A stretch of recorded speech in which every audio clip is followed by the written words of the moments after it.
औरत दा किरदार। अज असी कलाम दे विचों मसीही औरत दा किरदार देखण जा रहे हैं। पैदाइश जिन्हों के जेनेसिस भी कहा जाता, ਉਹਦੇ दूसरे चैप्टर ਦੇ ਵਿੱਚ सब तो पहला ही खुदा ने कहा कि चंगा नहीं है कि आदमी इकल्ला रहे, चंगा नहीं है कि आदमी इकल्ला रहे, इस करके मैं ਉਹਦੇ ਲਈ एक मददगार बनावांगा। मर्द अपने मापे छड्ड के अपनी पत्नी नाल मिलिया रहेगा ते दोवें एक शरीर होणगे। ਅਸੀਂ ਇੱਥੇ देखिया सब तो पहला हुक्म ही यह हैगा सी कि चंगा नहीं आ आदमी लिए इकल्ला रहना, ते खुदा ने ਉਹਦੇ ਲਈ मददगार बनाया कि ਉਹਨੂੰ इन्ना फिक्र सी कि ਇਹ इकल्ला ना रहे। ते ਉਹਨੂੰ ਨਾਲ हुक्म ਜਿਹੜਾ कमांड ਉਹ ਇਹ ਸੀ कि मर्द अपने मापे छड्ड के अपनी पत्नी नाल मिलिया रहेगा ते दोवें एक शरीर होणगे। ਅਸੀਂ ਇੱਥੇ देखिया, अगे ਅਸੀਂ चले जाइए थोड़ा जिहा अफसियां दे पहले चैप्टर की 11वीं ते 12वीं आयत, जिहदे विच फिर दोबारा सानू यह चीज़ जिहड़ी ओह सुनन नूं मिलदी है। हाँ, उस विच ही असीं ओहदी धारना मुताबिक पहला ही उस्कृत करिए, असीं जोड़े गए, अलग किए गए ते असीं उहदे अधिकारक बने कि जिन्हां ने पहला ही उस विच ਉਹਦੀ ਧਾਰਨਾ ਮੁਤਾबिक ਉਹਦੀ ਉਸਤਤ ਕਰੀਏ। मतलब ਸਾਨੂੰ ਇੱਕ ਹੁਕਮ ਦਿੱਤਾ ਗਿਆ ਹੈ ਕਿ ਅਸੀਂ ਉਹਦੀ ਉਸਤਤ ਕਰੀਏ, ਉਹਦੀ ਹੀ ਮਹਿਮਾ ਕਰੀਏ, ਆਪਣੀ ਮਹਿਮਾ ਨਾ ਸੋਚੀਏ, ਆਪਣੀ ਮਹਿਮਾ ਨਾ ਚਾਹੀਏ। ਤੁਸੀਂ ਕਹੋਗੇ ਕਿ ਔਰਤ ਦੇ ਨਾਲ ਉਹਦੀ ਮਹਿਮਾ ਦਾ ਕੀ?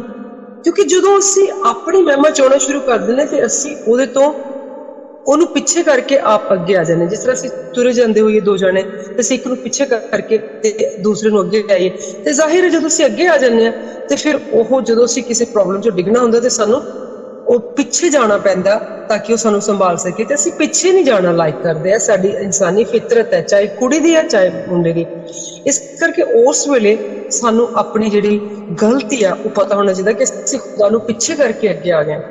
ਇਸ ਤੋਂ ਅਸੀਂ ਅੱਗੇ ਜਾਂਦੇ, ਅਸੀਂ ਇਹਨੂੰ ਮਿਸਾਲ ਕਹਿੰਦੇ ਮੁਹਾਵਤਾਂ ਦੀ। ਪ੍ਰੋਵਰਬ ਦੇ 31ਵੇਂ ਚੈਪਟਰ ਦੀ ਜਿਹੜੀ 10ਵੀਂ ਆਇਤ ਹੈਗੀ ਆ, ਉਹ ਕਹਿੰਦੀ ਕਿ ਉਹ ਅਕਲ ਨਾਲ ਆਪਣਾ ਮੂੰਹ ਖੋਲਦੀ ਹੈ। ਕੌਣ? ਉਹ ਔਰਤ ਦੀ ਗੱਲ ਹੋਈ ਜਿਹੜੀ ਮਸੀਹੀ ਔਰਤ ਆ, ਉਹ ਅਕਲ ਨਾਲ ਆਪਣਾ ਮੂੰਹ ਖੋਲਦੀ ਹੈ ਤੇ ਉਹਦੀ ਰਸਨਾ ਉੱਤੇ ਦਇਆ ਦੀ ਸਿੱਖਿਆ ਹੈ, ਕਿਉਂ ਜੋ ਉਹਦੀ ਇੱਜ਼ਤ ਕਦਰ ਲਾਲਾਂ ਨਾਲੋਂ ਵੀ ਬਹੁਤ ਵਧੇਰੇ। ਅਸੀਂ ਦੇਖੋ ਕਿੱਡੀ ਵੱਡੀ ਗੱਲ ਇੱਥੇ ਦੇਖ ਲਈ ਆ ਕਿ ਜਿਹੜੀ ਮਸੀਹੀ ਔਰਤ ਆ, ਜਿਹੜੀ ਖੁਦਾ ਨੇ ਆਪਣੇ ਹੱਥਾਂ ਨਾਲ ਮਦਦਗਾਰ ਦੇ ਰੂਪ ਦੇ ਵਿੱਚ ਆਪਣੇ ਪਿਆਰੇ ਸਭ ਤੋਂ ਪਹਿਲੇ ਬਣਾਏ ਆਦਮੀ ਵਾਸਤੇ ਬਣਾਈ ਆ, ਤੇ ਉਹਨੂੰ ਉਹ ਕੋਈ ਘੱਟ ਪਿਆਰੀ ਨਹੀਂ, ਕਿਉਂਕਿ ਉਹਨੇ ਉਹਨੂੰ ਦਿੱਤੀ ਆ ਤੇ ਉਹ ਮਦਦ ਦੇ ਨਾਲ ਉਹਦੇ ਲਈ ਉਹਨੂੰ ਦਿੱਤੀ ਆ। ਤੇ ਉਹ ਇੰਨੀ ਅਕਲ ਹੈ ਉਹਦੇ ਕੋਲ ਕਿ ਉਹ ਅਕਲ ਨਾਲ ਆਪਣਾ ਮੂੰਹ ਖੋਲਦੀ ਤੇ ਉਹਦੀ ਇੱਜ਼ਤ ਇੰਨੀ ਜ਼ਿਆਦਾ ਹੈ ਕਿ ਉਹ ਡਾਇਮੰਡ ਜਿਹੜਾ ਹੈ, ਇਹ ਕਿਹਾ ਗਿਆ ਸਾਨੂੰ ਕਿ ਉਹਦੀ ਇੱਜ਼ਤ ਡਾਇਮੰਡ ਨਾਲੋਂ ਵੀ ਕਿਤੇ ਵੱਧ ਹੈ, ਬਹੁਤ ਵਧੇਰੇ ਹੈ ਨਾ। ਪਰ ਇਹ ਉਦੋਂ ਇੱਜ਼ਤ ਹੈ ਜਦੋਂ ਉਹ ਐਸ ਹਮੇਸ਼ਾ ਚੇਤੇ ਰੱਖੇ ਕਿ ਮੈਂ ਮਦਦਗਾਰ ਦੇ ਰੂਪ ਦੇ ਵਿੱਚ ਆਪਣੇ ਹਸਬੈਂਡ ਲਈ, ਜਿਹੜਾ ਕਿ ਖੁਦਾ ਨੇ ਪਹਿਲਾਂ ਬਣਾਇਆ ਸੀ, ਮੈਨੂੰ ਬਣਾਇਆ ਗਿਆ ਕਿ ਮੈਂ ਮਦਦ ਕਰਾਂ। ਫਿਰ ਉਹ ਅਕਲ ਨਾਲ ਆਪਣਾ ਮੂੰਹ ਖੋਲਦੀ ਹੈ। ਫਿਰ ਉਹਦੀ ਰਸਨਾ ਉੱਤੇ ਜਿਹੜੀ ਆ ਦਇਆ ਤੇ ਮਤਲਬ ਕਾਈਂਡਨੈਸ ਦੀ ਸਿੱਖਿਆ ਹੈ, ਅਕਲ ਹੈ ਨਾ। ਹੁਣ ਅਸੀਂ ਇੱਥੇ ਇਹ ਸਾਰੀਆਂ ਚੀਜ਼ਾਂ ਦੇਖਿਆ ਕਿ ਪਤਵੰਤੀ ਔਰਤ ਮਿਲਦੀ ਕਿਹਨੂੰ? ਏਦਾਂ ਦੀ ਔਰਤ ਕਿਹਨੂੰ ਮਿਲਦੀ ਆ?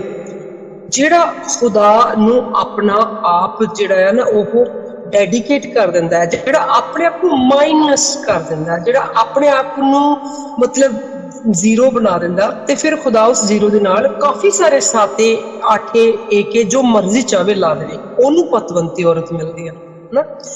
ਪਤ ਇੱਜ਼ਤਦਾਰ, ਇੱਜ਼ਤਦਾਰ। ਅਸੀਂ ਅੱਗੇ ਦੇਖਦੇ ਹਾਂ ਕੋਲਸੀਆਂ ਦੇ ਪਹਿਲੇ ਚੈਪਟਰ ਦੀ 16ਵੀਂ ਆਇਤ, ਜਿਹਦੇ ਵਿੱਚ ਕਿਹਾ ਗਿਆ ਕਿ ਕਿਉਂਕਿ ਆਕਾਸ਼ ਅਤੇ ਧਰਤੀ ਉੱਤੇ ਸਾਰੀਆਂ ਜਿਹੜੀਆਂ ਦਿਸਣ ਤੇ ਨਾ ਦਿਸਣ ਵਾਲੀਆਂ ਚੀਜ਼ਾਂ ਉਸੇ ਲਈ ਤੇ ਉਸੇ ਤੋਂ ਬਣੀਆਂ ਹਨ, ਭਾਵ ਰਿਆਸਤ, ਸਿੰਘਾਸਨ, ਹਕੂਮਤ, ਅਖਤਿਆਰ ਆਦਿ। ਹੁਣ ਅਸੀਂ ਫਿਰ ਦੇਖਿਆ ਕਿ ਅਗਰ ਖੁਦਾ ਨੇ ਰਿਆਸਤ, ਸਿੰਘਾਸਨ, ਹਕੂਮਤ, ਅਖਤਿਆਰ ਤੇ ਉਹਨੇ ਵਿੱਚੋਂ ਇਹ ਉਸ ਪਤਵੰਤੀ ਔਰਤ ਨੂੰ ਵੀ ਇਹ ਦਿੱਤਾ ਆ ਦੇਣਾ ਆ, ਕਿਉਂਕਿ ਉਹਨੇ ਕਿਤੇ ਨਹੀਂ ਕਿਹਾ ਕਿ ਮੈਂ ਔਰਤ ਨੂੰ, ਜਿਹਨੂੰ ਮੈਂ ਲਾਲਾਂ ਤੋਂ ਵੀ ਵਧੇਰੇ ਇੱਜ਼ਤ ਦਿੱਤੀ ਆ, ਜਿਹਨੂੰ ਮੈਂ ਕਿਹਾ ਕਿ ਡਾਇਮੰਡ ਤੋਂ ਕਿਤੇ ਜ਼ਿਆਦਾ ਉਹਦੀ ਜਿਹੜੀ ਅਹਿਮੀਅਤ ਆ, ਉਹਨੂੰ ਮੈਂ ਪੱਤ, ਇੱਜ਼ਤ ਤੇ ਹਕੂਮਤ ਆ ਸਾਰਾ ਉਹਨੂੰ ਇਹ ਇੰਟੈਲੀਜੈਂਸ ਨਹੀਂ ਦਊਂਗਾ। ਬਲਕਿ ਉਹਨੇ ਇਹ ਕਿਹਾ ਜੋਇਲ ਦੇ ਦੂਸਰੇ ਚੈਪਟਰ ਦੀ 29ਵੀਂ ਆਇਤ ਦੇ ਵਿੱਚ, ਕਹਿੰਦਾ ਮੈਂ ਆਪਣੇ ਸੇਵਦਾਰਾਂ ਤੇ ਸੇਵਕਾਂ ਉੱਤੇ ਆਪਣਾ ਆਤਮਾ ਵਿਹਾਵਾਂਗਾ, ਵਿਹਾ ਦਿਆਂਗਾ, ਭਾਵ ਡੋਲ ਦਿਆਂਗਾ। ਜਦੋਂ ਉਹਨੇ ਆਪਣਾ ਆਤਮਾ ਡੋਲ ਦਿੱਤਾ ਆ ਤੇ ਉਹਨਾਂ ਨੇ ਉਹਦੇ ਆਤਮਾ ਦੇ ਵਿੱਚੋਂ ਉਹ ਪਰਮਾਤਮਾ ਦਾ ਜਿਹੜਾ ਇੰਟੈਲੀਜੈਂਸ ਆ ਉਹ ਉਹਨਾਂ ਦੇ ਉੱਤੇ ਆ, ਤਾਂ ਉਹਨਾਂ ਨੇ ਉਹ ਇਸਤੇਮਾਲ ਕਰਨਾ। ਫਿਰ ਅਸੀਂ ਇੱਥੇ ਜੱਜਸ ਦੇ ਵਿੱਚ ਦੇਖਦੇ ਹਾਂ, ਜਿਹੜੀ ਕਿ ਨਿਆਂਇਆਂ ਦੀ ਪੁਸਤਕ ਆ, ਉਹਦੇ ਵਿੱਚ ਚੌਥੇ ਚੈਪਟਰ ਦੀ ਚੌਥੀ ਆਇਤ 'ਚ ਕੀ ਕਿਹਾ ਕਿ ਉਸੇ ਵੇਲੇ ਲਪੀਦੋਤ ਦੀ ਪਤਨੀ ਦਬੋਰਾ ਸਾਰੇ ਇਸਰਾਏਲੀਆਂ ਦਾ ਨਿਆਂ ਕਰਦੀ ਸੀ, ਕਿਉਂਕਿ ਉਹਦੇ ਕੋਲ ਇਸ ਚੀਜ਼ ਦੀ ਖੁਦਾ ਨੇ, ਜਿਹੜਾ ਆਪਾਂ ਉੱਪਰ ਪੜ੍ਹਿਆ ਕਿ ਮੈਂ ਆਪਣੀਆਂ ਸੇਵਕਾਂ ਦੇ ਉੱਤੇ ਆਪਣਾ ਆਤਮਾ ਡੋਲ ਦੇਵਾਂਗਾ, ਵਹਾ ਦਿਆਂਗਾ, ਉਹਦੇ ਉੱਤੇ ਉਹ ਆਤਮਾ ਸੀ। ਫਿਰ ਉਹ ਆਤਮਾ ਜਿਹਦੀ ਆਪਾਂ ਕਹਾਵਤ ਪ੍ਰੋਵਰਬ ਦੇ ਵਿੱਚ ਜ਼ਿਕਰ ਕੀਤਾ, ਉਹਦਾ ਉੱਤੇ ਹਰ ਵਕਤ ਪਹਿਰਾ ਹੁੰਦਾ ਸੀ ਕਿ ਉਹਦੀ ਕਦਰ ਲਾਲਾਂ ਨਾਲੋਂ ਕਿਤੇ ਵਧੇਰੇ ਹੈ, ਤੇ ਉਹ ਇੱਜ਼ਤ ਨਾਲ, ਅਕਲ ਨਾਲ ਆਪਣਾ ਮੂੰਹ ਖੋਲਦੀ ਹੈ ਤੇ ਰਸਨਾ ਤੇ ਦਇਆ ਦੀ ਸਿੱਖਿਆ ਉਹਦੇ ਉੱਤੇ ਹੈ, ਉਹ ਪਤਵੰਤੀ ਹੈ। ਤਾਂ ਜਦੋਂ ਉਹਦਾ ਆਤਮਾ ਇੰਨਾ ਉਹਦੇ ਉੱਤੇ ਸੀ ਕਿ ਉਹਨੇ ਸੀਸਰਾ ਨੂੰ ਮੌਤ ਦੇ ਘਾਟ ਉਤਾਰ ਦਿੱਤਾ, ਜਿਹੜੀ ਕਿ ਲੋੜ ਸੀ ਉਸ ਵੇਲੇ, ਉਹਦੇ ਲਈ ਬਲ ਦੀ ਲੋੜ ਹੈ, ਤਾਕਤ ਦੀ ਲੋੜ ਹੈ, ਡਿਸੀਜਨ ਮੇਕਿੰਗ ਐਬਿਲਿਟੀ ਚਾਹੀਦੀ ਆ, ਤੇ ਉਹਦੇ ਲਈ ਇੱਕ ਪਹਿਰਾ ਉਹਦੇ ਉੱਤੇ ਹੋਣਾ ਜ਼ਰੂਰੀ ਆ। ਐਂਡ ਉਹ ਸੀ, ਕਿਉਂਕਿ ਕਿੱਥੋਂ ਸੀ, ਖੁਦਾ ਨੇ ਆਪਣਾ ਆਤਮਾ ਡੋਲਿਆ ਹੋਇਆ ਸੀ ਉਹਦੇ ਉੱਤੇ।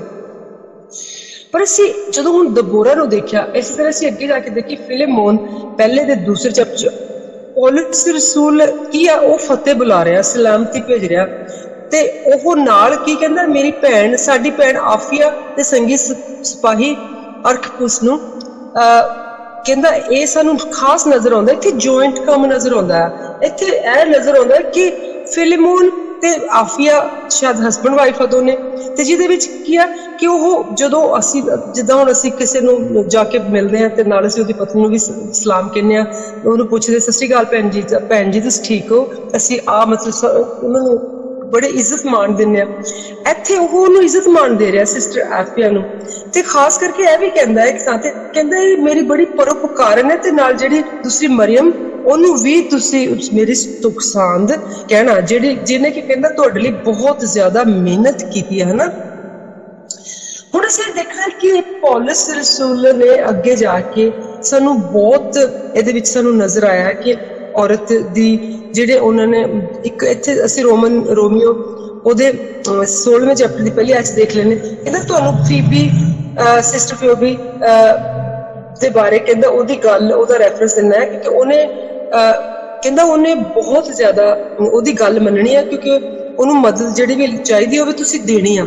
ਪੌਲਸ ਰਸੂਲ ਉਹਦੀ ਮਦਦ ਕਰਨ ਨੂੰ ਕਮਾਂਡ ਕਰ ਰਿਹਾ ਕਿ ਤੁਸੀਂ ਉਹਦੀ ਮਦਦ ਕਰੋ, ਤੇ ਕਹਿੰਦਾ ਗੁਰੇਜ਼ ਨਹੀਂ ਕਰਨਾ ਕਿਉਂਕਿ ਉਹ ਪਰਉਪਕਾਰਨ ਰਹੀ ਹੈ। ਤੇ ਫਿਰ ਕਹਿੰਦਾ ਉਹਨੇ ਮੇਰੇ ਲਈ ਬਹੁਤ ਕੰਮ ਕੀਤਾ ਸੀ ਜਦੋਂ ਮੈਨੂੰ ਜ਼ਰੂਰਤ ਸੀ, ਤੇ ਮਰੀਅਮ ਦੀ ਵੀ ਗੱਲ ਕੀਤੀ ਕਿ ਕਹਿੰਦਾ ਤੁਹਾਡੇ ਲਈ ਕਹਿੰਦਾ ਉਹਨੇ ਬਹੁਤ ਜ਼ਿਆਦਾ ਮਿਹਨਤ ਕੀਤੀ, ਉਹਨੂੰ ਵੀ ਸੁਖਸੰਦ ਕਹਿਣਾ। ਹੁਣ ਉੱਪਰ ਜਿਹੜੀ ਜਿਨ੍ਹਾਂ ਔਰਤਾਂ ਦਾ ਜ਼ਿਕਰ ਕੀਤਾ ਹੈ, ਜਿਨ੍ਹਾਂ ਵਿੱਚ ਅਸਤਰ ਵੀ ਆਉਂਦੀ ਹੈ ਸ਼ਾਮਿਲ ਹੈ, ਜਿਹਨੇ ਕਿ ਮਤਲਬ ਅਸੀਂ ਦੇਖਿਆ ਕਿ ਸਾਲਾਂ ਨਹੀਂ ਬਲਕਿ 3 ਦਿਨਾਂ ਦਾ ਉਹਨੇ ਫਾਸਟ ਰੱਖਿਆ, ਤੇ ਫਿਰ ਉਹਨੇ ਆਪਣੀ ਮਸੀਹ ਕੌਮ ਨੂੰ ਬਚਾਇਆ, ਤੇ ਉਹਨੇ ਕਾਫੀ ਮਤਲਬ ਉਹ ਵੀ ਕੁਈਨ ਬਣੀ। ਇਹਦੇ ਨਾਲ ਮੈਂ ਇੱਥੇ ਤੁਹਾਡੇ ਨਾਲ ਕਰਾਂਗੀ ਸਾਂਝਾ ਕੁਈਨ ਐਲਿਜ਼ਬeth, ਜਿਹੜੀ ਕਿ ਸਾਡੀ ਇੱਥੇ ਇੰਗਲੈਂਡ ਦੀ ਕੁਈਨ ਹੈ ਇਸ ਵੇਲੇ, ਕਿ ਉਹ ਕ੍ਰਿਸਚੀਅਨ ਆ।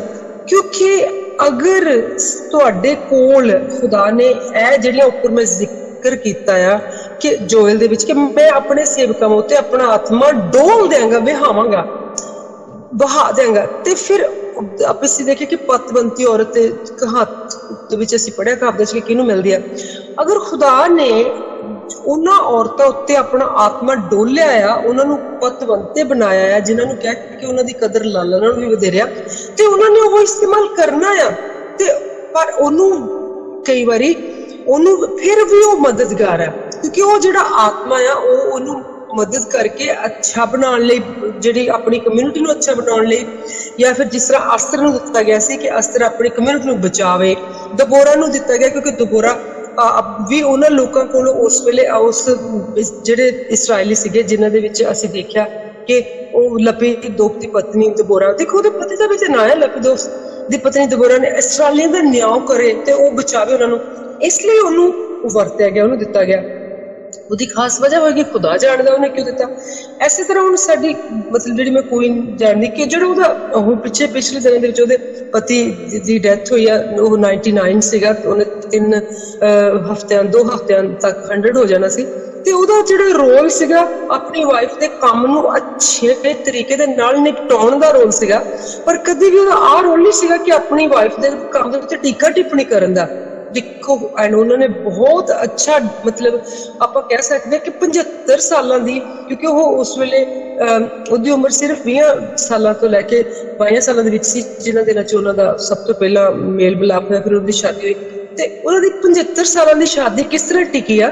ਇਸੇ ਤਰ੍ਹਾਂ ਟਿਕੀ ਕਿਉਂਕਿ ਉਹਨੇ ਆਪਣੇ ਰੋਲ ਨੂੰ ਸਮਝਿਆ ਤੇ ਉਹਨੇ ਖੁਦਾ ਦੀ ਉਸ ਬਖਸ਼ਿਸ਼ ਨੂੰ ਵੀ ਸਮਝਿਆ ਕਿ ਉਹਦੇ ਉੱਤੇ ਕਿਹੜਾ ਆਤਮਾ ਜਿਹੜਾ ਆ ਖੁਦਾ ਦਾ ਡੋਲਿਆ ਹੋਇਆ ਤੇ ਜਿਹਦੇ ਕਰਕੇ ਉਹਨੇ ਉਹ ਕੰਮ ਕਰਨਾ।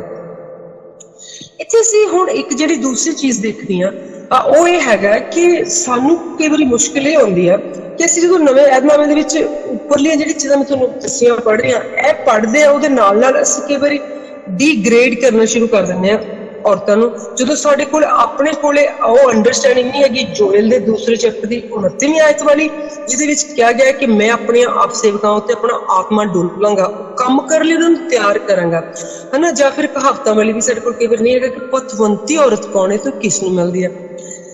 ਤੇ ਕਈ ਵਾਰੀ ਅਸੀਂ ਜਦੋਂ ਸਾਡੇ ਤੇ ਹਾਵੀ ਹੋ ਜਾਂਦਾ ਨਾ ਨੈਗੇਟਿਵ એનર્ਜੀ ਦਾ ਆਤਮਾ, ਤੇ ਅਸੀਂ ਫਿਰ ਆਹ ਕਹਿਣਾ ਸ਼ੁਰੂ ਕਰ ਲੈਂਦੇ ਹਾਂ ਕਿ ਇੱਥੇ ਕਹਿੰਦੇ ਕਿ ਜਦੋਂ ਅਸੀਂ ਪਹਿਲਾ ਟਿਮੋਥੀ ਨੂੰ ਦੇਖੋ ਤੇ ਉਹਦੇ 2 ਚੈਪਟਰ ਦੀ 11ਵੀਂ ਤੋਂ ਲੈ ਕੇ 13ਵੀਂ ਆਇਤ ਵਿੱਚ ਕਿਹਾ ਗਿਆ, ਪੌਲਸ ਰਸੂਲ ਟਿਮੋਥੀ ਨੂੰ ਦੁਆ ਕਰਨ ਦਾ ਤਰੀਕਾ ਜਦੋਂ ਬਿਆਨ ਕਰਦਾ ਆ ਤੇ ਉਹਦੇ ਵਿੱਚ ਤੌਰ ਤਰੀਕਾ ਦੱਸਦਾ ਹੈ ਕਿ ਵਿਗੜੀ ਹੋਈ ਹਾਲਤ ਨੂੰ ਸੁਧਾਰਨ ਦਾ ਵੀ ਇੱਕ ਕਾਰਨ ਤਰੀਕਾ ਦੱਸਦਾ ਹੈ ਕਿ ਤੂੰ ਕਿਸ ਤਰੀਕੇ ਦੇ ਨਾਲ ਲੋਕਾਂ ਨੂੰ ਮਤਲਬ ਸਮਝਾਉਣਾ ਆ।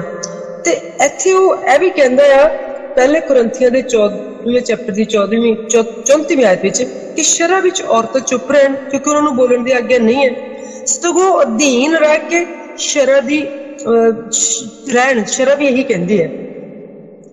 ਅਸੀਂ ਇੱਥੇ ਇਹ ਦੇਖਣਾ ਹੈ ਕਿ ਔਰਤਾਂ ਨੂੰ ਫਿਰ ਪਹਿਲੇ ਟਿਮੋਥੀ 3 ਚੈਪਟਰ 11ਵੀਂ ਆਇਤ ਵਿੱਚ ਵੀ ਇਹੀ ਕਿਹਾ ਗਿਆ, ਔਰਤਾਂ ਨੂੰ ਚਾਹੀਦਾ ਹੈ ਕਿ ਉਹ ਗੰਭੀਰ ਹੋਣ, ਸੋਚ ਵਿਚਾਰ ਕਰਨ ਵਾਲੀਆਂ ਹੋਣ, ਪਰਹੇਜ਼ਗਾਰ, ਮਾਤਬਰ, ਨਾ ਉਂਗਲ ਕਰਨ ਵਾਲੀਆਂ ਕਿਹਾ ਗਿਆ। ਤੇ 3 ਚੈਪਟਰ ਦੀ ਪਹਿਲੀ ਆਇਤ ਕਹਿੰਦੀ ਕਿ ਇਹ ਚੰਗਾ ਨਹੀਂ ਕੋਈ ਨਿਗਾਹਬਾਨ ਜਿਹੜਾ ਆ ਉਹ ਮਤਲਬ ਸ਼ੀਲ ਸੁਭਾਅ ਦਾ ਹੋਵੇ ਤੇ ਪੈਸੇ ਦਾ ਲੋਭੀ ਹੋਵੇ ਜਾਂ ਫਿਰ ਪਿਆਕੜ ਹੋਵੇ ਜਾਂ ਫਿਰ ਝਗੜਾ ਹੋਵੇ, ਹਨਾ। ਉਹ ਆਪਣੇ ਘਰ ਦਾ ਚੰਗੀ ਤਰ੍ਹਾਂ ਪ੍ਰਬੰਧ ਕਰਨ ਵਾਲਾ ਹੋਵੇ, ਕੋਈ ਨਵਾਂ ਨਾ ਬਣਿਆ ਹੋਇਆ ਹੋਵੇ ਮਸੀਹੀ ਚੇਲਾ, ਹਨਾ।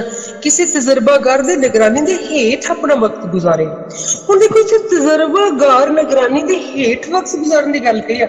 ਅਗਰ ਫਰਜ਼ ਕੀਤਾ ਕੋਈ ਤਜਰਬਾਕਾਰ ਤੇ ਹੇਠ ਖੁਦਾ ਤੁਹਾਡੇ ਲਈ ਕੋਈ ਔਰਤ ਚੁਣ ਲੈਂਦਾ ਕਿ ਤੁਸੀਂ ਔਰਤ ਦੇ ਥੱਲੇ ਤਜਰਬਾਕਾਰੀ ਕਰਨੀ, ਇੱਥੇ ਉਹਨੇ ਨਹੀਂ ਕਿਹਾ ਕਿ ਤਜਰਬਾਕਾਰੀ ਜਿਹੜੇ ਤੁਸੀਂ ਉਹ ਸਿਰਫ ਆਦਮੀ ਦੀ ਤਜਰਬਾਕਾਰੀ ਕਰਨੀ। ਹੁਣ ਦੇਖੋ ਦਬੋਰਾ ਨੂੰ ਅਗਰ ਇਹ ਕਹਿ ਦਿੱਤਾ ਜਾਂਦਾ ਕਿ ਤੂੰ ਜਿਹੜੀ ਆ ਕਿਸੇ ਇਸ ਤਰ੍ਹਾਂ ਦਾ ਜਿਹੜਾ ਆਦਮੀ ਜਿਹਦੇ ਕੋਲ ਤਜਰਬਾ ਨਹੀਂ ਹੈ ਰਾਜ ਪਾਠ ਦਾ, ਨਿਆਂ ਕਰਨ ਦਾ, ਤੂੰ ਉਹਦੀ ਇੰਸਟਰਕਸ਼ਨ ਲੈਣੀ ਆ ਤੇ ਸਾਰਾ ਕੁਛ ਗਲਤ ਹੋ ਜਾਣਾ ਸੀ।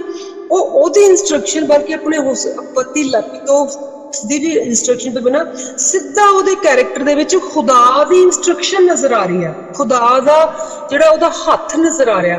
ਇਸੇ ਤਰ੍ਹਾਂ ਅਸੀਂ ਜਦੋਂ ਦੇਖਦੇ ਹਾਂ ਆਸਤਰ ਦੀ ਜਿਹੜੀ ਜ਼ਿੰਦਗੀ ਆ ਉਹਦੇ ਵਿੱਚ ਉਹਦਾ ਪਤੀ ਜਿਹੜਾ ਉਹ ਤੇ ਬਾਹਰ ਬੈਠਾ ਹੈ ਉੱਥੇ ਮਤਲਬ ਆਪਣਾ ਰਾਜ ਪਾਠ ਕਰ, ਉਹਦੀ ਜ਼ਿੰਦਗੀ ਦੇ ਵਿੱਚ ਸਿਰਫ ਖੁਦਾ ਦੀ ਇੰਸਟਰਕਸ਼ਨ ਨਜ਼ਰ ਆ ਰਹੀ ਹੈ ਕਿ ਖੁਦਾ ਨੇ ਉਹਨੂੰ ਪਾਕ ਰੂਹ ਨੇ ਉਹਨੂੰ ਗਾਈਡ ਕੀਤਾ ਕਿ 3 ਦਿਨਾਂ ਦਾ ਰੋਜ਼ਾ ਰੱਖ, ਉਸ ਤੋਂ ਪਿੱਛੋਂ ਤੂੰ ਫਿਰ ਸਾਰਿਆਂ ਨੂੰ ਵੀ ਰੋਜ਼ਾ ਰਖਵਾ ਤੇ ਫਿਰ ਤੂੰ ਆਹ ਕੰਮ ਕਰਨਾ। ਤੇ ਉਹ ਆਪਣੇ ਆਦਮੀ ਦੇ ਇੱਕ ਤਰੀਕੇ ਦੇ ਨਾਲ ਸਾਹਮਣੇ ਜਾ ਕੇ ਖੜੀ ਹੋ ਗਈ। ਉਹ ਤਾਂ ਮਾਰੀ ਵੀ ਜਾ ਸਕਦੀ ਉਸ ਵੇਲੇ, ਕਿਉਂਕਿ ਕਾਨੂੰਨ ਸ਼ਰ੍ਹਾ ਇਹ ਕਹਿੰਦੀ ਆ ਉਸ ਵੇਲੇ ਦੀ ਕਿ ਮਤਲਬ ਜਿਹੜੀ ਬਿਨਾਂ ਅਪਾਇੰਟਮੈਂਟ ਤੋਂ ਤੁਹਾਡੇ ਨਾਲ ਗੱਲ ਕਰਨ ਲਈ ਆਵੇ, ਭਾਵੇਂ ਤੁਹਾਡੀ ਪਤਨੀ ਵੀ ਹੋਵੇ, ਉਹ ਵੱਢੀ ਜਾਵੇ।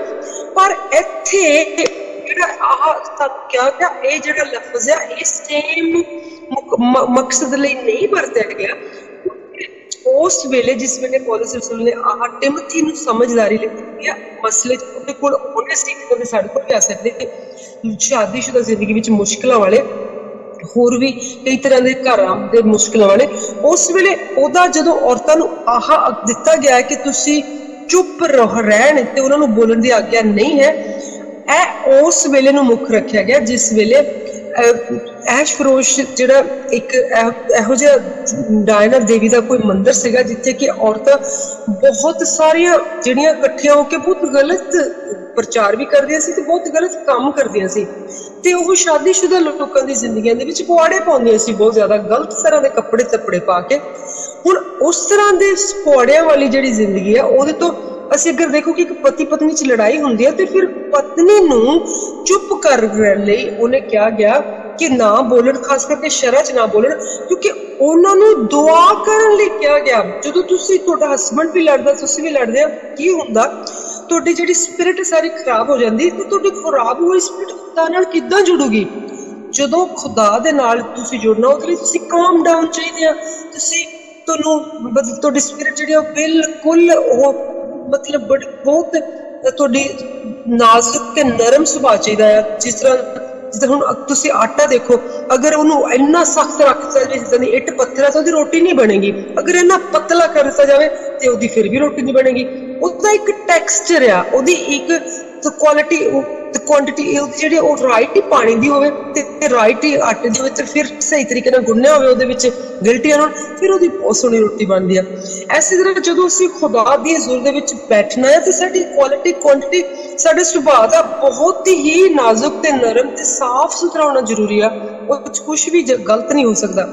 ਤੇ ਜਦੋਂ ਉਹ ਪਤਨੀ ਜਿਹੜੀ ਆ ਆਪਣੇ ਪਤੀ ਦੇ ਨਾਲ ਲੜਾਈ ਕਰ ਰਹੀ ਹੈ, ਬੇਸ਼ੱਕ ਦੀ ਦੂਸਰੀ ਔਰਤ ਬਾਰੇ ਕਰ ਰਹੀ ਹੈ ਜਿਹੜੀ ਕਿੱਥੇ ਆ ਗਈ ਆ, ਤੇ ਉਹ ਗੁੱਸੇ ਵਿੱਚ ਆ ਜਾਏਗੀ ਕਿਉਂਕਿ ਉਹਦਾ ਗੁੱਸੇ 'ਚ ਉਸ ਵੇਲੇ ਆਉਣਾ ਜਿਹੜਾ ਉਹ ਉਹਦੀ ਸਿਚੁਏਸ਼ਨ ਦੇ ਮੁਤਾਬਿਕ ਹੈਗਾ।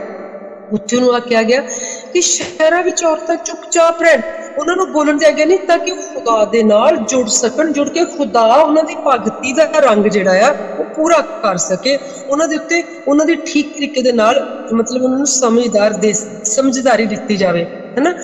ਹਰਗਿਜ਼ ਇੱਥੇ ਉਹਨੇ ਬਿਲਕੁਲ ਨਹੀਂ ਕਿਹਾ ਕਿ ਔਰਤਾਂ ਨੂੰ ਬਿਲਕੁਲ ਹੀ ਤੁਸੀਂ ਬੰਦ ਕਰ ਦਿਓ ਤੇ ਉਹ ਮਤਲਬ ਬਸ ਸਿਰਫ ਬੰਦ ਰਹਿਣ ਨਹੀਂ। ਅਗਰ ਆ ਹੁੰਦਾ ਤੇ ਉਹ ਆਪ ਹੀ ਉਹਨਾਂ ਨੂੰ ਨਾ ਕਹਿੰਦਾ ਕਿ ਤੁਸੀਂ ਮੇਰੀ ਸੁੱਖ ਸਾਂਦ ਜਿਹੜੀ ਹੈ ਮਰੀਮ ਤੱਕ ਪਹੁੰਚਾਓ, ਔਰ ਆਫੀਆ ਜਿਹੜੀ ਹੈ ਉਹਨੇ ਕਿਹਾ ਫਿਰ ਉਹਨੇ ਮਤਲਬ ਫੀਬੀ ਨੂੰ ਉਹਨੇ ਉਹਦਾ ਜ਼ਿਕਰ ਕੀਤਾ। ਏਦਾਂ ਦੀ ਨਹੀਂ ਉਹਨੇ ਕੋਈ ਵੀ ਗੱਲ ਕੀਤੀ, ਪਰ ਉਹਨੇ ਸਮਝਾਇਆ ਆ। ਫਿਰ ਅਸੀਂ ਇਬਰਾਨੀਆਂ ਦੇ 13ਵੇਂ ਚੈਪਟਰ ਦੀ 4 ਆਇਤ ਦੇਖਦੇ ਹਾਂ, ਵਿਆਹ ਸਭ ਚੀਜ਼ਾਂ ਤੋਂ ਉੱਤਮ ਗਿਣਿਆ ਜਾਵੇ ਪਰ ਵਿਛੋਣਾ ਬੇਦਾਗ ਰਹੇ, ਕਿਉਂਕਿ ਪਰਮੇਸ਼ਵਰ ਹਰਾਮਕਾਰਾਂ ਵਿਭਚਾਰੀਆਂ ਦਾ ਨਿਆਂ ਕਰੂਗਾ। ਪਤਨੀਓ ਤੁਸੀਂ ਆਪਣੇ ਪਤੀਆਂ ਦੇ ਅਧੀਨ ਰਹੋ ਕਿਉਂਕਿ ਪ੍ਰਭੂ ਵਿੱਚ ਹੀ ਜੋਗ ਹੈ। ਪਤੀਓ ਆਪਣੀਆਂ ਪਤਨੀਆਂ ਨਾਲ ਪ੍ਰੇਮ ਰੱਖੋ। ਹੁਣ ਦੱਸੋ ਆਹ ਜਿਹੜੀ ਚੀਜ਼ ਆ ਇਹ ਜਿਸ ਤਰ੍ਹਾਂ ਜਦੋਂ ਆਪਣੇ ਬੱਚਿਆਂ ਨੂੰ, ਜੇ ਇੱਕ ਤੁਹਾਡੇ ਕੋਲ ਕੁੜੀ ਵੀ ਆ ਮੁੰਡਾ ਵੀ ਆ ਤੇ ਤੁਹਾਡੇ ਬੱਚੇ ਇੱਕ ਦੂਸਰਾ ਜਿਹੜਾ ਹਰਾਮ ਕਰ ਰਹੇ ਤੇ ਤੁਸੀਂ ਉਹਨਾਂ ਨੂੰ ਦੋਨਾਂ ਨੂੰ ਕਹਿੰਦੇ ਆ, ਤੁਸੀਂ ਕਹਿੰਦੇ ਆ ਦੇਖ ਤੂੰ ਉਹਦੇ ਨਹੀਂ ਮਾਰਨਾ, ਸਮਝ ਲੱਗੀ? ਜਦ ਆਪਣੀ ਕੁੜੀ ਨੂੰ ਕਹਿੰਦੇ ਦੇਖ ਤੂੰ ਉਹਨੂੰ ਕਿਉਂ ਮਾਰੇ, ਇਸ ਚੁੱਪ ਤਾਂ ਨਹੀਂ ਕਰਦੀ, ਹਨਾ। ਤੁਸੀਂ ਇਸ ਤਰੀਕੇ ਦੇ ਨਾਲ ਆਹ ਮਤਲਬ ਤੁਸੀਂ ਬਿਲਕੁਲ ਨਹੀਂ ਕਹਿ ਰਹੇ ਕਿ ਤੁਸੀਂ ਉਹਨਾਂ ਨੂੰ ਸਮਝਾਓ ਨਾ। ਜੇ ਹੁਣ ਫਰਜ਼ ਕੀਤਾ ਤੁਹਾਡਾ ਹਸਬੈਂਡ ਤੇ ਵਾਈਫ ਤੁਸੀਂ ਇੱਕ ਦੂਸਰੇ ਨਾਲ ਗੱਲ ਹੀ ਨਹੀਂ ਕਰ ਰਹੇ ਤੇ ਕਿੱਦਾਂ ਸਮਝਾਓਗੇ? ਜੇ ਫਰਜ਼ ਕੀਤਾ ਹਸਬੈਂਡ ਬਹੁਤ ਹੀ ਗੁੱਸੇ ਵਿੱਚ ਆ ਗਿਆ ਤੇ ਵਾਈਫ ਨੂੰ ਉਹਦੇ ਨਾਲ ਇਹੋ ਜਿਹੇ ਤਰੀਕੇ ਨਾਲ ਗੱਲ ਕਰਨੀ ਪਏਗੀ ਕਿ ਉਹਦਾ ਗੁੱਸਾ ਠੰਡਾ ਹੋ ਜਾਵੇ, ਤਾਂ ਕਿ ਇਸ ਤਰੀਕੇ ਨਾਲ ਉਹਨਾਂ ਗੱਲ ਕਰਨੀ ਪਏਗੀ, ਉਹਨੂੰ ਸਮਝਾਉਣਾ ਪਏਗਾ, ਉਹਨੂੰ ਵਾਪਸ ਇੱਕ ਸਹੀ ਉਸ ਲੈਵਲ ਤੇ ਲਿਆਉਣਾ ਪਏਗਾ ਜਿਹੜੇ ਲੈਵਲ ਤੇ ਮੈਂ ਗੱਲ ਕੀਤੀ ਕਿ ਆਟਾ ਠੀਕ ਹੀ ਤਰ੍ਹਾਂ ਦੀ ਜਿਹੜਾ ਦੀ ਟੈਕਸਚਰ ਦੇ ਨਾਲ ਫਿਰ ਆਪਾਂ ਉਹਦੀ ਰੋਟੀ ਬਣਾ ਸਕਦੇ ਹਾਂ। ਹੁਣ ਇੱਥੇ ਬਿਲਕੁਲ ਜਿਹੜੀ ਗੱਲ ਦੂਸਰੀ ਅਸੀਂ ਦੇਖ ਲਈਏ ਕਿ ਆਕਾਸ਼ ਤੇ ਧਰਤੀ ਸਾਰੀਆਂ ਚੀਜ਼ਾਂ ਕਿਸ ਤੋਂ ਬਣੀਆਂ ਆ? ਪਰਮੇਸ਼ਰ ਤੋਂ। ਤੇ ਕਿਹਦੇ ਲਈ ਬਣੀਆਂ? ਪਰਮੇਸ਼ਰ ਲਈ। ਇਸ ਤਰ੍ਹਾਂ ਪਤਨੀ ਪਤੀ ਲਈ ਬਣਾਈ ਗਈ ਆ, ਪਰ ਇਹਦਾ ਹਰਗਿਜ਼ ਆ ਮਤਲਬ ਨਹੀਂ ਹੈ ਕਿ ਉਹਦੀ ਕੋਈ ਇੱਜ਼ਤ ਨਹੀਂ ਹੈ। ਉਹਦੀ ਇੱਜ਼ਤ ਖੁਦਾ ਨੇ ਸਭ ਤੋਂ ਪਹਿਲਾਂ ਕਹਿ ਦਿੱਤੀ ਹੈ ਕਿ ਉਹਦੀ ਕਦਰ ਲਾਲਾਂ ਨਾਲੋਂ ਬਹੁਤ ਵਧੇਰੇ ਆ। ਉਹਨੇ ਕਿਹਾ ਬਹੁਤ ਹੀ ਜ਼ਿਆਦਾ ਉਹਦੀ ਕੀਮਤ ਹੈ, ਉਹਦੀ ਕਦਰ ਆ। ਤੇ ਅਗਰ ਉਹਦੀ ਕੀਮਤ ਨਾ ਹੁੰਦੀ ਤਾਂ ਉਹ ਆਦਮੀ ਵਿੱਚੋਂ ਵੀ ਬੱਚੇ ਪੈਦਾ ਕਰਨ ਦਾ ਸਾਧਨ ਬਣਾ ਸਕਦਾ ਸੀ। ਉਹ ਉਹਦੇ ਲਈ ਸਪੈਸ਼ਲ ਇੱਕ ਨਾ ਤਰੀਕ ਉਹਦੀ ਵੱਖੀ ਵਿੱਚੋਂ ਕੱਢ ਕੇ ਬਣਾਉਂਦਾ। ਉਹਦੀ ਨਜ਼ਰ ਦੇ ਵਿੱਚ ਔਰਤ ਦੀ ਬਹੁਤ ਇੱਜ਼ਤ ਹੈ, ਬਹੁਤ ਜ਼ਿਆਦਾ ਉਹਨੇ ਔਰਤ ਨੂੰ ਪਿਆਰ ਕੀਤਾ। ਪਰ ਇੱਥੇ ਹਰਗਿਜ਼ ਫਿਰ ਆਹ ਮਤਲਬ ਨਹੀਂ ਹੈਗਾ ਕਿ ਹੁਣ ਜੇ ਉਹਨੂੰ ਸਿਰ ਕਿਹਾ ਗਿਆ ਆ, ਆਦਮੀ ਤੁਹਾਡਾ ਸਿਰ ਆ, ਤੇ ਤੁਸੀਂ ਕਦੀ ਜਦੋਂ ਤੁਸੀਂ ਉਲਟਾ ਗੁੱਸਾ ਤੁਹਾਨੂੰ ਪੁੱਠਾ ਕਰ ਦਿੰਦਾ, ਉਲਟਾ ਦਿੰਦਾ ਤੁਹਾਡੀ ਸੋਚ ਨੂੰ, ਕਦੀ ਆਪਣੇ ਸਿਰ ਦੇ ਭਰਨੇ ਕੋਈ ਤੁਰ ਕੇ ਦਿਖਾਵੇ ਕਿ ਕਿਵੇਂ ਤੁਰੂਗਾ? ਸਿਰ ਨੂੰ ਥੱਲੇ ਕਰਕੇ ਕਿੰਨੀ ਕੁ ਦੇਰ ਤੁਰ ਲੂਗਾ? ਨਹੀਂ ਨਾ ਤੁਰ ਸਕਦਾ। ਸਿਰ ਉੱਪਰ ਹੋਏਗਾ, ਕਦਮ ਨੀਚੇ ਹੋਣਗੇ, ਫਿਰ ਹੀ ਤੁਸੀਂ ਤੁਰ ਸਕਦੇ ਆ। ਪਰ ਪੈਰਾਂ ਨੂੰ ਵੀ ਜ਼ਰੂਰਤ ਆ ਕਿ ਤੁਸੀਂ ਉਹਨਾਂ ਦੀ ਮਸਾਜ ਕਰੋ, ਪੈਡੀਕਿਉਰ ਕਰੋ, ਭਾਵ ਤੁਸੀਂ ਆਪਣੇ ਜਿਸਮ ਦੇ ਸਾਰੇ ਹਿੱਸਿਆਂ ਨੂੰ ਪਿਆਰ ਕਰੋ। ਜੇ ਹਸਬੈਂਡ ਨੂੰ ਸਿਰ ਕਿਹਾ ਗਿਆ ਤੇ ਔਰਤ ਨੂੰ ਪੈਰ ਨਹੀਂ ਕਿਹਾ ਗਿਆ, ਪਰ ਮੈਂ ਵੀ ਸਿੰਪਲੀ ਆ ਕਿਹਾ ਗਿਆ ਕਿ ਤੁਸੀਂ ਸਿਰ ਦੇ ਭਰਨੇ ਨਹੀਂ ਤੁਰ ਸਕਦੇ, ਪੈਰਾਂ ਪਰ ਨਹੀਂ ਤੁਰੋਗੇ। ਅਗਰ ਉਹ ਉੱਪਰ ਹੈ ਤਾਂ ਉੱਪਰ ਹੀ ਆ, ਉਹਨੂੰ ਉੱਪਰ ਰਹਿਣ ਲਈ ਵੀ ਮਦਦ ਦੀ ਲੋੜ ਆ। ਅਗਰ ਉਹਦੇ ਥੱਲੇ ਸਰੀਰ ਨਹੀਂ ਹੋਏਗਾ ਤਾਂ ਸਿਰ ਉੱਪਰ ਕਿਵੇਂ ਟਿਕੇਗਾ? ਮੋਢਿਆਂ ਦੇ ਉੱਤੇ ਧੌਣ ਹੈ, ਧੌਣ ਦੇ ਉੱਪਰ ਸਿਰ ਟਿਕਿਆ ਹੋਇਆ। ਸੋ ਐਂਡ ਉਹਨੂੰ ਕੀ ਕਿਹਾ ਗਿਆ ਕਿ ਸਾਰੇ ਅੰਗਾਂ ਦਾ ਬਹੁਤ ਖਿਆਲ ਕਰਨਾ, ਉਹਨਾਂ ਨੂੰ ਪਿਆਰ ਕਰਨਾ, ਉਹਨਾਂ ਦੀ ਇੱਜ਼ਤ ਕਰਨੀ, ਭਾਵ ਉਹਨੂੰ ਪੈਡੀਕਿਉਰ ਕਰਨਾ, ਮੈਨੀਕਿਉਰ ਕਰਨਾ, ਮਤਲਬ ਕਿ ਉਹਨੂੰ ਬਹੁਤ ਪਿਆਰ ਕਰਨਾ। ਸੋ ਇਸ ਕਰਕੇ ਸਾਨੂੰ ਬਹੁਤ ਜ਼ਿਆਦਾ ਜ਼ਰੂਰਤ ਹੈਗੀ ਆ ਕਿ ਇੱਕ ਦੂਸਰੇ ਨੂੰ ਸੰਭਾਲਣ ਦੀ, ਇੱਕ ਦੂਸਰੇ 'ਚ ਗਲਤੀਆਂ ਨਾ ਕੱਢਣ ਦੀ, ਇੱਕ ਹਰ ਵੇਲੇ ਇੱਕ ਦੂਸਰੇ ਨੂੰ ਖੁਦਾ ਦੇ ਨਾਲ ਜੋੜਨ ਦੀ। ਅਗਰ ਇੱਕ ਦਾ ਮਨ ਨਹੀਂ ਜੁੜਦਾ ਤੇ ਦੂਸਰੇ ਦਾ ਫਰਜ਼ ਬਣਦਾ ਕਿ ਕਿਸੇ ਵੀ ਤਰੀਕੇ ਨਾਲ ਉਹਦੇ ਮਨ ਨੂੰ ਜੋੜੇ, ਪਿਆਰ ਨਾਲ ਜੋੜੇ, ਦੁਆ ਨਾਲ ਜੋੜੇ। ਤੇ ਅਗਰ ਨਹੀਂ ਦੋਨੇ ਚੀਜ਼ਾਂ ਕੰਮ ਕਰਦੇ, ਡਿਸਿਪਲਿਨ ਨਾਲ ਜੋੜੇ, ਡਿਸਿਪਲਿਨ ਨਾਲ ਵੀ ਨਹੀਂ ਜੁੜਦਾ ਤਾਂ ਥੋੜੀ ਜਿਹੀ ਬ੍ਰੇਕ ਨਾਲ ਵੀ ਜੋੜੇ। ਪਰ ਐਕਚੁਅਲ ਮੇਨ ਮਕਸਦ ਹੈਗਾ ਕਿ ਦੋਨੇ ਇੱਕ ਦੂਸਰੇ ਦੇ ਨਾਲ ਅਗਰ ਜੁੜਨਾ ਚਾਹੁੰਦੇ ਆ, ਸਹੀ ਇੱਜ਼ਤ ਇੱਕ ਦੂਸਰੇ ਨੂੰ ਫੇਰ ਹੀ ਦੇ ਸਕਦੇ ਜੇ ਦੋਨੇ ਹੀ ਖੁਦਾ ਦੇ ਨਾਲ ਪੂਰੀ ਤਰ੍ਹਾਂ ਜੁੜੇ ਰਹਿਣ। ਕਿਉਂਕਿ ਖੁਦਾ ਤੋਂ ਬਿਨਾਂ ਦੋਨੇ ਕੁਝ ਵੀ ਨਹੀਂ ਆ, ਕਿਉਂਕਿ ਖੁਦਾ ਨੇ ਆਪਣੇ ਲਈ ਦੋਨਾਂ ਨੂੰ ਬਣਾਇਆ। ਸੋ ਮੈਂ ਆਸ ਕਰਦੀ ਹਾਂ ਕਿ ਜਿਹੜਾ ਅੱਜ ਦਾ ਮੇਰਾ ਮੈਸੇਜ ਹੈਗਾ ਸੀਗਾ ਔਰਤਾਂ ਦਾ ਕਿਰਦਾਰ, ਸਹੀ ਔਰਤਾਂ ਦਾ ਕਿਰਦਾਰ, ਬਲਕਿ ਦੁਨੀਆ ਭਰ ਦੀਆਂ ਔਰਤਾਂ ਦਾ ਕਿਰਦਾਰ, ਇਹਦੇ ਤੋਂ ਸਾਰੀਆਂ ਬੱਚੀਆਂ ਭੈਣਾਂ ਭਰਾਵਾਂ ਉਹਨਾਂ ਨੂੰ ਬਹੁਤ ਮਿਲੀ ਹੋਏਗੀ ਸਿੱਖਣ ਲਈ, ਸਮਝਣ ਲਈ। ਕਿਉਂਕਿ ਸਾਡੇ ਕੋਲੇ ਆਹ ਮੁਸ਼ਕਿਲ ਨਾ ਫਿਰ ਕਦੇ ਵੀ ਆਵੇ ਕਿ ਸਾਡੀ ਜਿਹੜੀ ਬੱਚੀ ਹੈ ਛੋਟੀ ਜਿਹੀ, ਇਹਦੀ ਆਹ ਮੁਸ਼ਕਿਲ ਹੋ ਗਈ ਤੇ ਸਾਡੀ ਜਿਹੜੀ ਪੜ੍ਹ ਰਹੀ ਬੱਚੀ ਨੂੰ, ਕਿਉਂਕਿ ਜਦੋਂ ਕਲਾਮ ਅਸੀਂ ਸ਼ੁਰੂ ਤੋਂ ਉਹਨੂੰ ਰੋਟੀ ਵਿੱਚ, ਗੁੜਤੀ ਵਿੱਚ ਕਲਾਮ ਦਿੱਤਾ ਹੋਵੇ ਨਾ ਜਦੋਂ ਕਿਸੇ ਨੇ, ਤੇ ਫਿਰ ਕਿਸੇ ਦੀ ਬੱਚੀ ਤਾਂ ਉਹਨੂੰ ਆਹ ਫਿਕਰ ਨਹੀਂ ਰਹਿ ਜਾਂਦਾ ਕਿ ਮੇਰੀ ਜਿਹੜੀ ਬੱਚੀ ਆ ਇਹਨੂੰ ਕੋਈ ਆਹ ਅਡਾਪਸ਼ਨ ਹੋ ਗਈ ਤਾਂ ਫਲਾਨਾ ਹੋ ਗਿਆ। ਤੇ ਨਹੀਂ, ਫਿਰ ਕਲਾਮ ਆਪਣੀ ਰੱਖਿਆ ਆਪ ਕਰਦਾ ਆ। ਕਲਾਮ ਆਪਣਾ ਜਿਹੜਾ ਵੀ ਉਹਦੇ ਜਿਹਦੇ ਅੰਦਰ ਉਹ ਟਿਕਿਆ ਹੋਇਆ, ਜਿਹੜਾ ਉਹਦਾ ਬਰਤਨ ਆ, ਉਹ ਆਪੇ ਉਹਨੂੰ ਟੁੱਟਣ ਨਹੀਂ ਦਿੰਦਾ। ਉਹਦਾ ਬਰਤਨ ਨਹੀਂ ਟੁੱਟ ਸਕਦਾ, ਉਸ ਬੱਚੀ ਨੂੰ ਕੁਝ ਵੀ ਨਹੀਂ ਕਦੀ ਹੋ ਸਕਦਾ। ਉਹਦੇ ਉੱਤੇ ਕਿਸੇ ਦੀ ਜਿਹੜੀ ਨਿਗਾਹ ਆ ਉਹ ਟਿਕ ਨਹੀਂ ਸਕਦੀ।